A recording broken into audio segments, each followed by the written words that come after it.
Assalamualaikum warahmatullahi wabarakatuh. Nama saya Hotmaida Napitupulu, NIM 1825028. Di sini saya akan menjawab soal ujian akhir semester metode penelitian yang dosen pengampunya Bapak Purwantoro MSI. Baiklah, di sini saya akan menjawab pertanyaan nomor 1. Jelaskan pengertian riset, perumusan masalah penelitian, tujuan dan manfaat penelitian. Pertama itu riset. Riset adalah penyelidikan atau penelitian suatu masalah secara bersistem, kritis dan ilmiah untuk meningkatkan pengetahuan dan mendapatkan fakta yang baru atau melakukan penafsiran yang lebih baik. Perumusan masalah. Perumusan masalah merupakan hal utama yang ditentukan pada saat pertama kali akan dilakukan riset, bahwa perumusan masalah merupakan pertama kali upaya untuk menyatakan secara tersurat pernyataan-pernyataan apa saja yang ingin kita cari jawabannya. Dapat dinyatakan bahwa perumusan masalah merupakan pernyataan spesifik mengenai ruang lingkup masalah yang akan diteliti. Tujuan dan manfaat penelitian. Tujuannya itu ialah untuk menginformasikan tindakan, membuktikan teori, dan berkontribusi dalam pengembangan pengetahuan di bidang atau studi. Manfaatnya. Manfaat penelitian adalah narasi yang objektif yang menggambarkan hal-hal yang diperoleh setelah suatu tujuan penelitian setelah terpenuhi. Manfaat penelitian bisa saja bersifat teori atau bersifat praktis, misalnya memecahkan masalah-masalah pada objek yang diteliti. Selanjutnya itu yang nomor 2. Untuk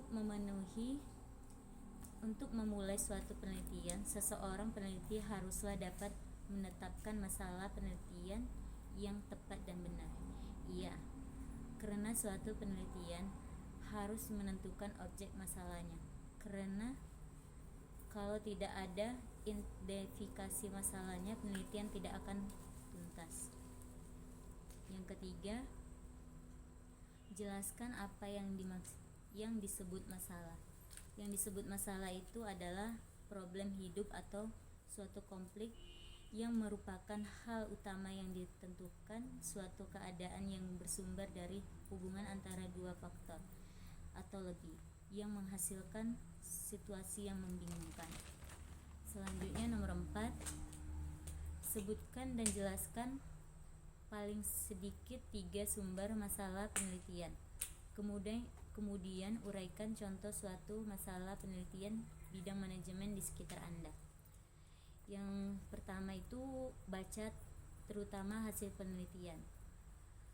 Rekomendasi untuk penelitian lebih lanjut dapat menjadi sumber identifikasi masalah. Yang kedua itu diskusi, seminar, pertemuan ilmiah. Diskusi, seminar, dan pertemuan ilmiah dapat menjadi sumber masalah penelitian karena para peserta dapat melihat hal-hal yang dipersoalkan secara profesional sehingga muncul masalah. Yang ketiga itu pengamatan sepintas. Pengamatan sepintas itu dapat menjadi sumber masalah. Misalnya, ahli kesehatan menemukan masalah ketika menyaksikan dari mana penduduk mendapatkan air minum. Yang contoh masalah penelitian di bidang manajemen itu contohnya kecemburuan sosial antara mahasiswa. Selanjutnya yang nomor 5.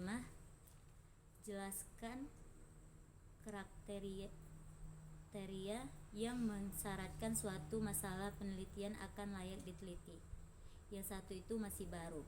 Maksudnya itu di situ adalah bahwa masalah tersebut belum pernah diungkap atau dilakukan penelitian orang lain.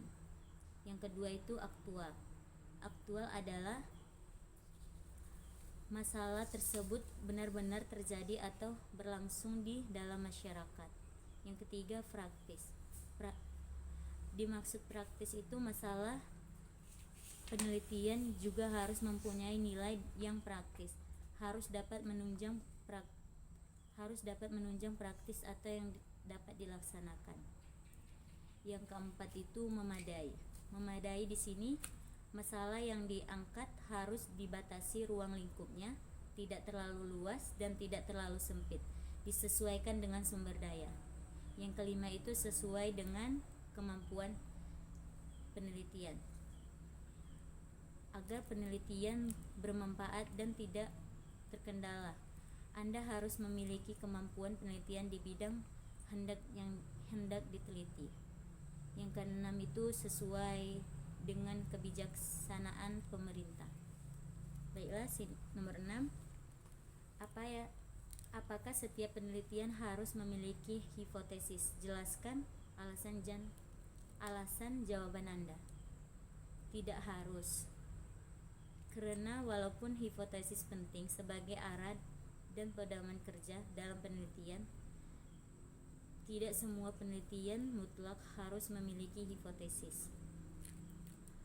Penggunaan hipotesis dalam suatu penelitian didasarkan pada masalah atau tujuan penelitian. Contohnya itu penelitian eksplorasi yang tujuannya untuk menggali dan mengumpulkan sebanyak mungkin data atau informasi tidak menggunakan hipotesis. Yang ketujuh, jelaskan apa yang dimaksud dengan hipotesis. Di sini hipotesis atau anggaran dasar adalah jawaban sementara terhadap masalah yang masih bersifat praduga karena masih harus dibuktikan kebenarannya.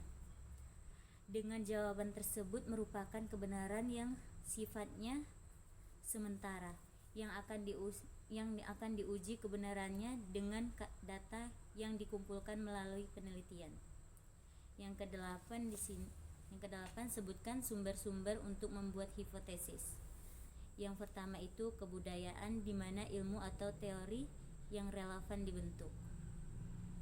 Yang kedua, ilmu yang menghasilkan teori yang relevan.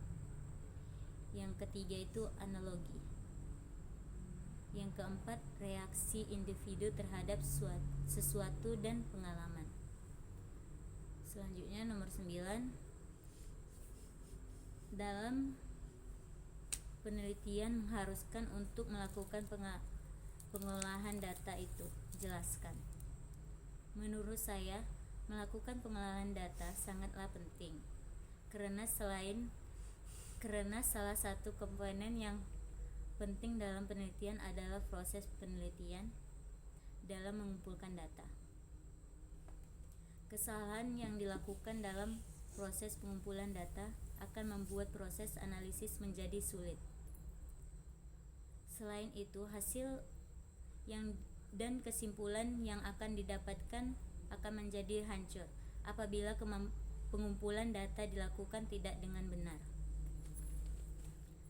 Yang ke-10, setelah kita melakukan pengelolaan data, maka kita peneliti diminta untuk melakukan interpretasi dari data yang diolah. Yang A, jelaskan apa yang dimaksud dengan interpretasi data. Interpretasi data penelitian adalah sebuah bentuk dari kegiatan untuk melakukan penggabungan terhadap sebuah hasil dari analisis dengan berbagai macam pernyataan, kriteria maupun pada sebuah standar tertentu guna untuk dapat menciptakan sebuah makna dari adanya sebuah standar tertentu guna untuk dapat menciptakan sebuah makna dari adanya sebuah data yang telah dikumpulkan oleh seorang guna untuk mencari sebuah jawaban terhadap permasalahan yang dimana terdapat di dalam sebuah penelitian yang dimana sedang diperbaiki. Selanjutnya yang B, berikan contoh interpretasi data dan contohnya. Contohnya itu ialah data yang jumlah penduduknya suatu perdesaan berdasarkan rata-rata penghasilan dan jenis kelamin warga desa. Di sini data tersebut dapat dilewati proses interpretasi untuk memperoleh informasi tentang pengaruh besarnya jumlah warga berjenis kelamin laki-laki dibandingkan perempuan dengan penghasilan rata-rata masyarakat. Cukup sekian jawaban ujian akhir semester saya. Kurang dan lebihnya saya mohon maaf. Assalamualaikum warahmatullahi wabarakatuh.